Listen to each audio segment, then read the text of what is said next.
and after you've played the Doctor? Well, I mean, it's the adventure, really. I think if people that know me know that I'm a bit of an adventurer. I like going on adventures, I like travel. And so doing Doctor Who was like being paid to have a great time and get blown up every now and again. The perks of being an actor, of course. Yes, so that was the joy of it, really. When I got it, it was many, many years later. I stopped watching Doctor Who because I'd become an actor, and in those days, television, you couldn't record it, you couldn't watch it on your watch. You could only see it that night when it was on and never again. So I was usually working those nights, so I lost complete touch with Doctor Who. So when I got it, I was quite ignorant of it, which was a blessing in a way, because myself and the script editor, Andrew Cartmel, he was Canadian, so he didn't know Doctor Who much either. So we were given the keys to the TARDIS and said, get on with it. And we interpreted anew. And I wanted to bring back the mystery, the strangeness, the question of where, the who in Doctor Who, the question mark in Doctor Who. And I also wanted to make him darker and more mysterious.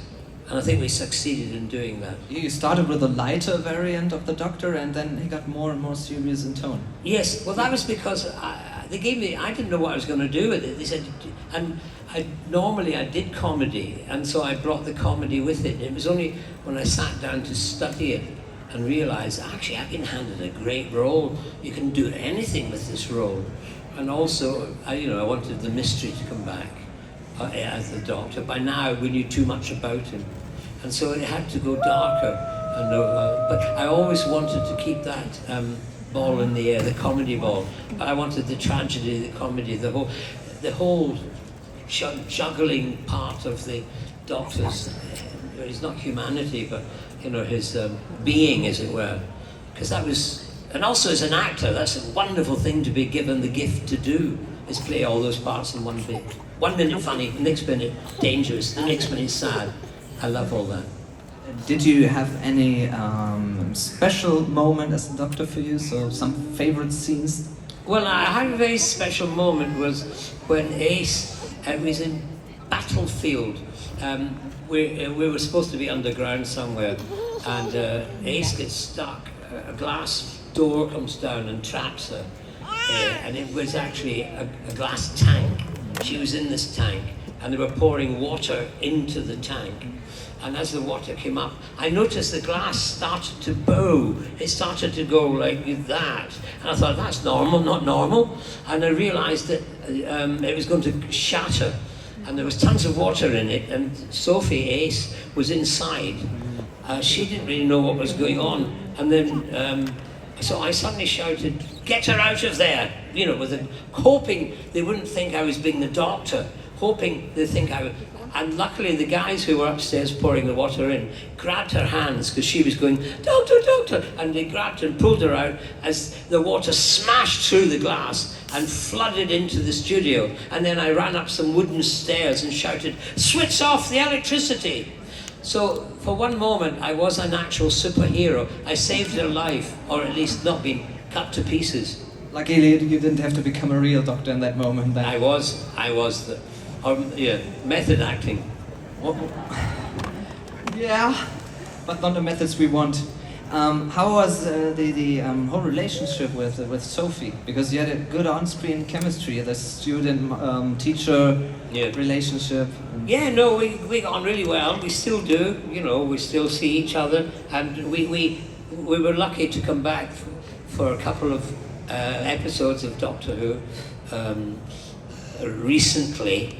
One was called Tales of the TARDIS, which we enjoyed very much. You still do the audio dramas for? And I do the audio dramas, but Tales of the TARDIS was visual, and we were in the last of Jodie's episode as well.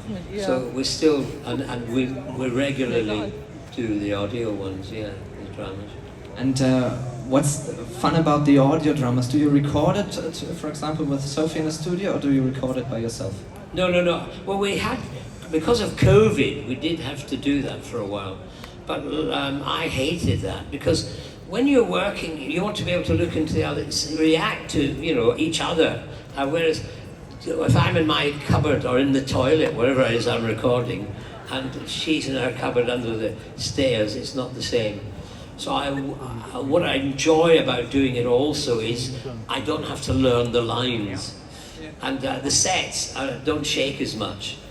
You know, on audio, the sets are really big. And I'm 6 feet tall as well on audio. Of course you are, of Yes, course you are. Gigantic actor you are. Yes, I am. People look up to me. This was also, and you also played this giant wizard in The Hobbit, of course. So yes, Radagast the Brown, and he's Roscabel Rabbits. Peter Jackson kept saying, less R's, less R's, because I was always rolling my R's. Tell us a bit about how you became Radagast the Brown. Yeah, well, 12 years before, I was up for Bilbo Baggins in Lord of the Rings. It was over a year. They had about maybe a dozen actors they were looking at, considering if they would work with this person and that and all that. And then they whittled down to the last two, and I was one of the last two. And sadly, Ian Holm, who is a brilliant actor, but sadly Ian Holm was free to do the film, or didn't ask for too much money, otherwise I'd have got the job. So 12 years before, Peter Jackson, you know, obviously liked what I did because it hung on to me to the last minute. So when The Hobbit came along, they asked me if I would screen test for Guillermo del Toro, because he was going to direct it then. So Guillermo del Toro didn't know who I was, so I did a screen test for him, and he looked at it and he said, "C." So I got it, C. So yes, I got the part. But then things went a bit wrong before we could film, and there was strikes, and there was a whole pile of things, and I think Peter got ill and various things. So it was a year before we actually made the film, from when I got cast. And by then Guillermo del Toro had to go off and do something else. So Peter Jackson took over. So Peter was very wise. We worked for 3 years on The Hobbit, and all the way through, he was the director and I was the actor. But when it got to the last scene, normally when he does the last scene, he would, every actor's last scene, he'd do a nice little speech, talk to the crew and the camera crew and all that, and everybody else in the studio, and he'd say, right, thank you, Sylvester, and he gave me my staff, you know, the one which I hand over to Gandalf in the film for him to have in Lord of the Rings, kind of thing. And he gave me my chair with Radagast on it, and he gave me a bottle of wine from Bilbo Baggins' wine cellar. And then he said, turned to everyone and said, it was really great working with Sylvester, because he said, I got to work with Doctor Who! 3 years he kept it a secret that he was a Doctor Who fan. Now he was very wise. You had to a professional, probably. No, he was very wise, because I mean, if he'd have done it early on, then the balance of power would have been different. Because he would have been a fan and I'd have been the Doctor. And he'd say, no, Sylvester, would you fall off over there? And I say, no, I think I should fall off over there.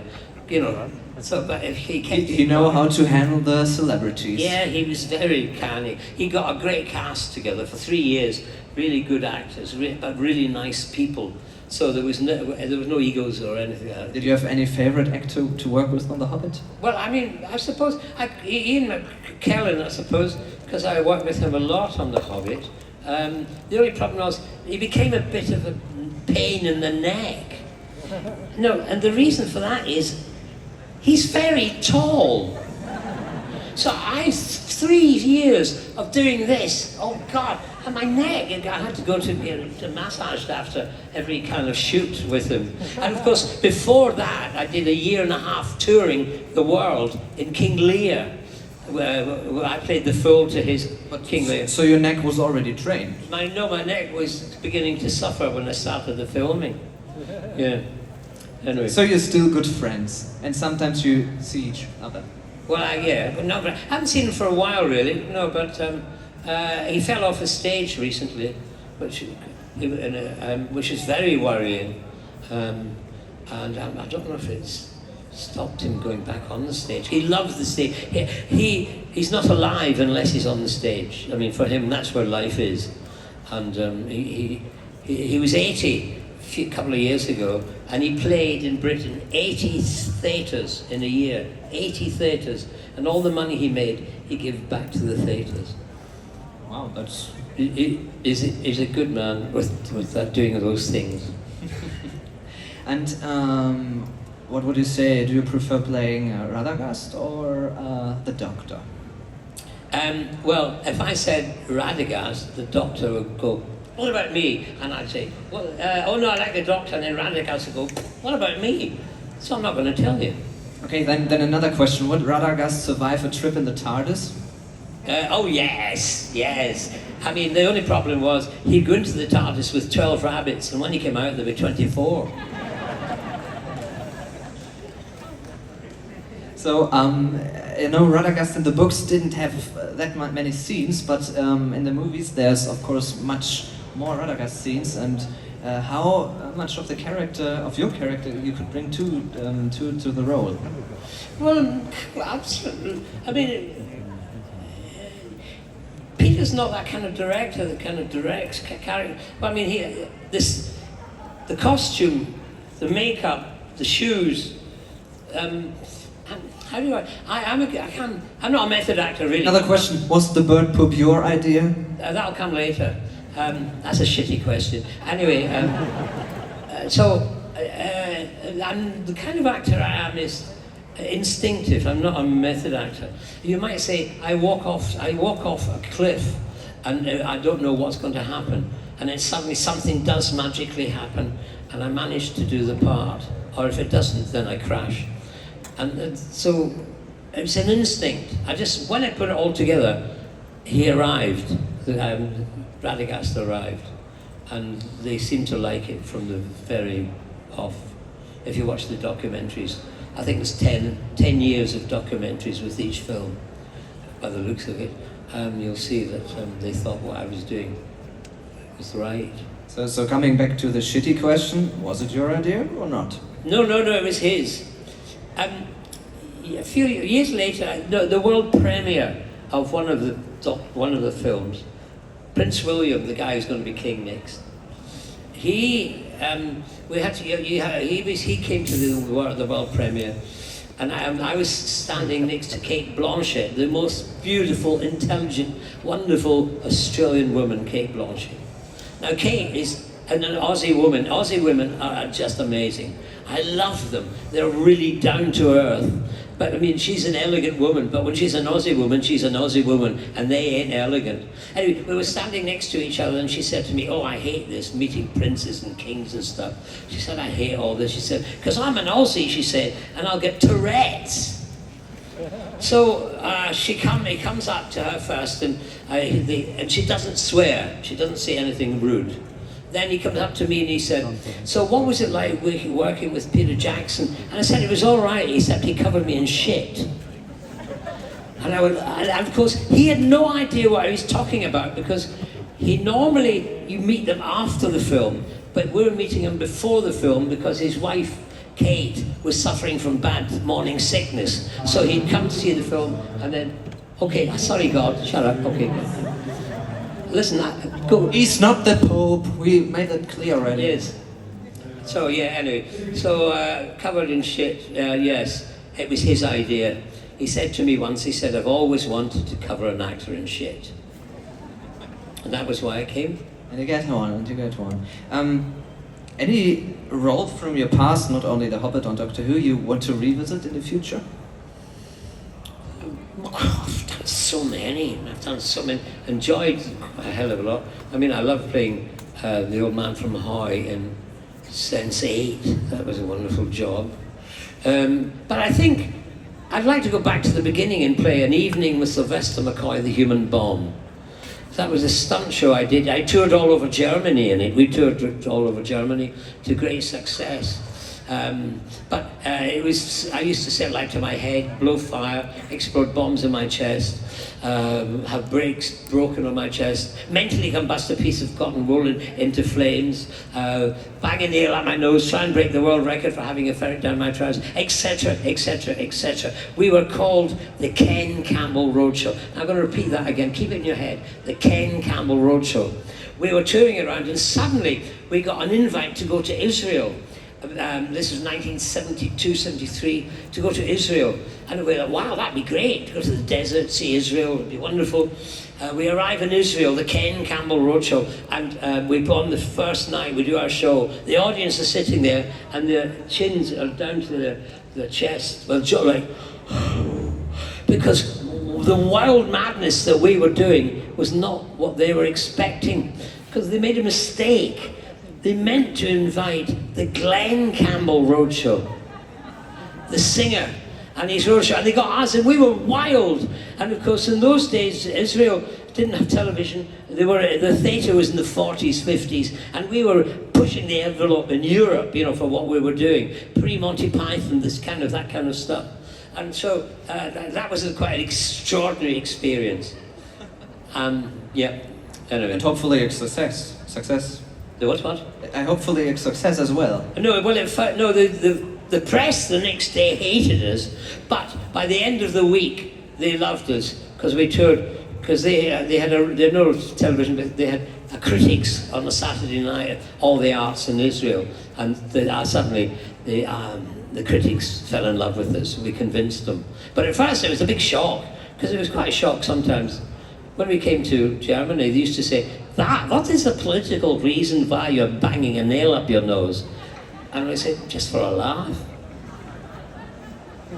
And about funny encounters, I know you love your friends, and I don't know, we don't have much time left. Yeah. But you like to go into the audience and ask them? Well, no, they've got to ask me. If you want to ask me a question, put your Are you ready, guys? No, you don't. Yes, just take your hand up and. Shall I come down? You want to ask a question?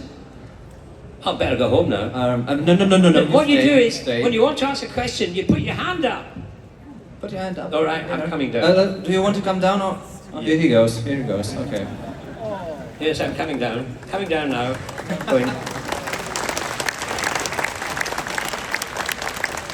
I'm all right. Go away. While he's walking. Right, keep your hand up. Where are you? I'm coming. Okay, never mind. We'll come to the back. You can have a rest now. Don't you worry. Just sit down. Thank you. No, hello, it's mine. My name is Melanie. It's mine. Your name is Sylvester. My question is... Okay, I don't touch. My question is, later on the Doctors, there are other villains, like the Weeping Angels. Yeah. Do you would like to have met a Weeping Angel? Well, actually, yeah, the Weeping Angels, they're my favourite. I thought they're very clever.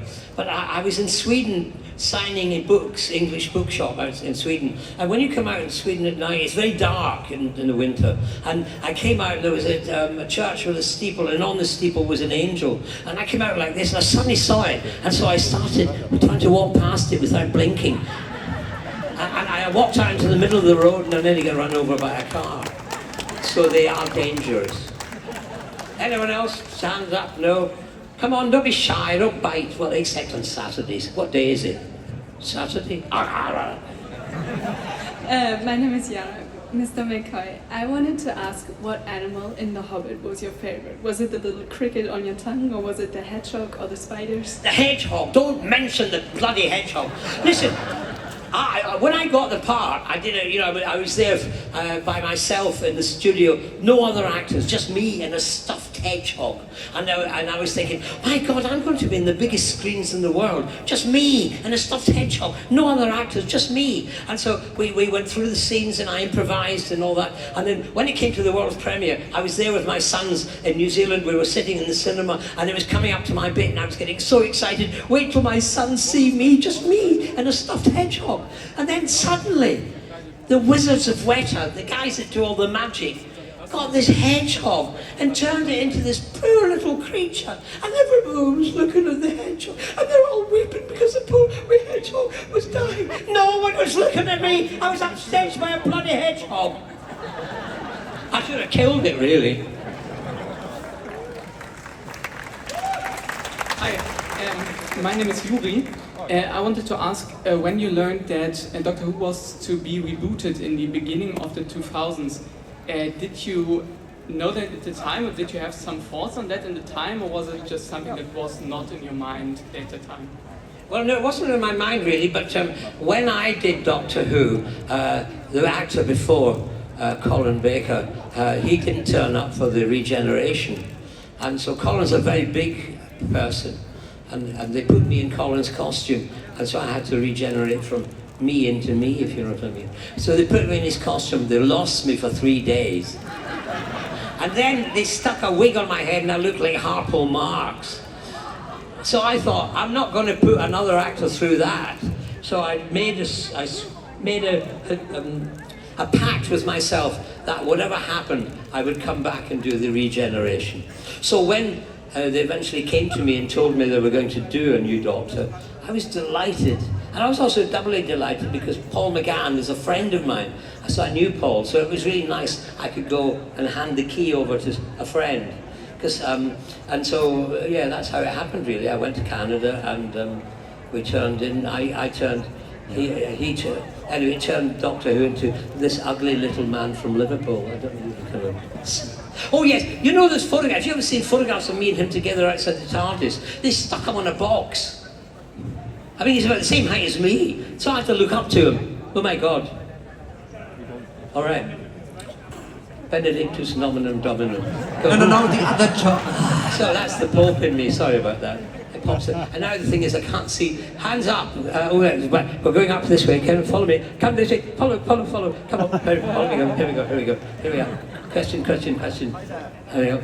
My name is Axel. So, do you have any scenery from The Hobbit where you were a little scared? Scared. Well, there was one scene where it was all green screen. We were in a small studio, and they put up on a platform like that a big rubber ring, and on the ring they put the sledge, the Radagast sledge, and they wanted to shoot it from down there, up there, and the cameraman said, I need to get down a bit further. Now, so they took the top off the floor, and there was rubber underneath it, and got rid of the rubber to get down a bit further. And then they kind of covered everything up and said, okay, let's do it. So I was on there, and there was 2 men in green shaking the sledge. And so I'm on the sledge like this, and the director says, double take. So I was doing, like this, and he said, more, and I did a big one and flew off. So I flew off from way up there, down onto the floor. Now, the thing is, there used to be rubber there, but there wasn't rubber anymore. And so my bottom hit the concrete, I could feel it. And then everything went into slow motion.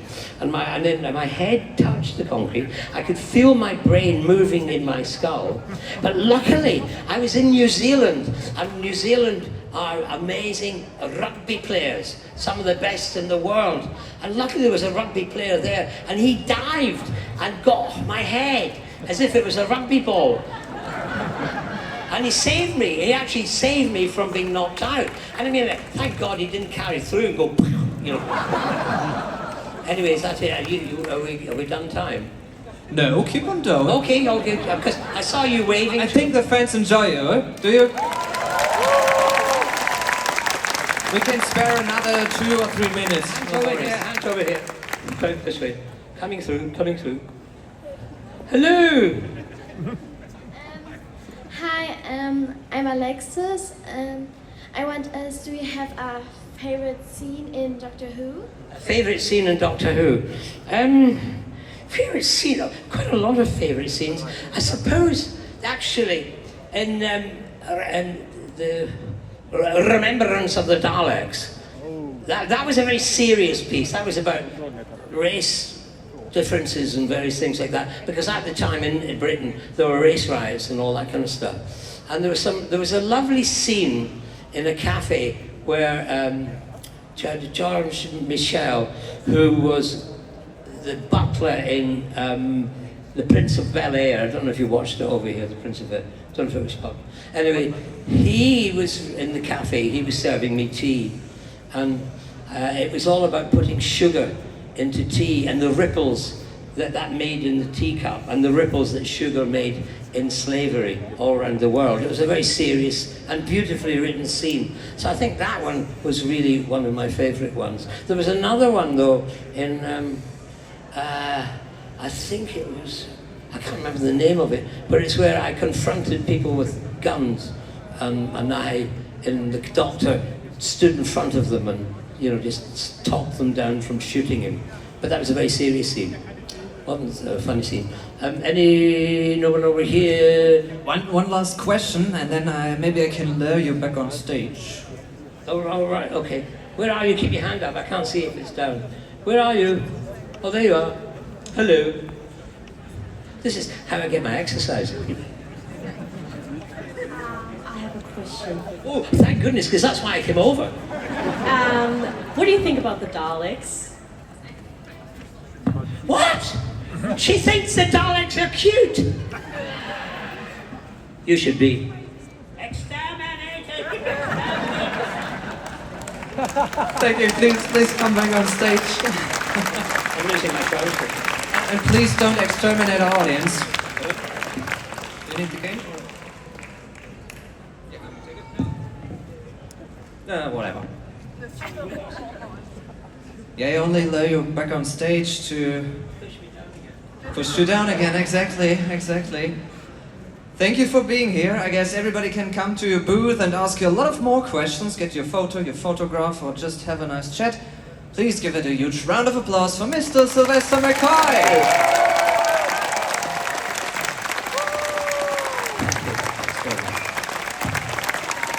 Thank you very much, sir.